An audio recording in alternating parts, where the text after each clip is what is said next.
like the vibe here. It's very calm. I like that. I like calm.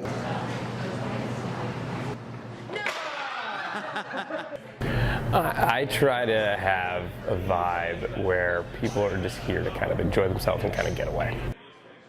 We don't get a lot of jerks in here, right? Because it's kind of unique, right? We're the only tasting room in town or anywhere close to here.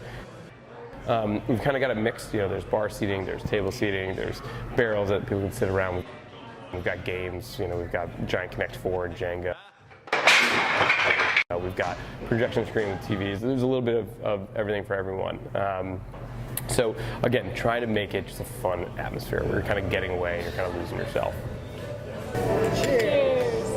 I took a job on Wall Street in investment banking, and so was doing that for about 2 years, but wasn't really feeling all that passionate about it. And decided to leave my job, went on a trip for 15 weeks to kind of clear my head with my now wife. So came up with a concept for this company that stood for something in my first company, and it was this beer idea because I thought it was something that I could understand and wrap my head around. And so I literally on a train ride sat there, writing down everything that I knew about beer and got to names, and I wrote down Right Light and Delight Light, too cheesy, and then wrote the name Half Full, and thought, hey, there it is. Like, I could create a company that I could be passionate about, that stood for pursuing your passions, and really kind of make that my life's journey.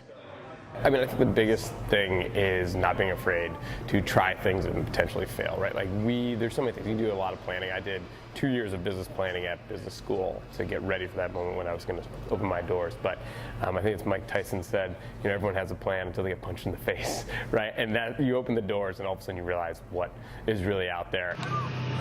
So for us, it's a really important part of this is building a whole community around what we're doing here and being just kind of that positive force. We wanted to team up with a local brewery. We didn't expect them to be so community-minded. Optimism comes through in our names, it comes through even in our events, and in some of the initiatives we started. So, a lot of people sit there and they daydream and they think about what they want to do. And we want to be kind of an example of someone who's just a normal person who's just willing to work hard and willing to kind of risk a little to go achieve something. So we try to serve as an example of what happens when you're a dreamer turned doer, with the hopes that will rub off on others. And I wish to do the same thing he did someday, open up my own brewery. So I tend to live my life with a half full mindset.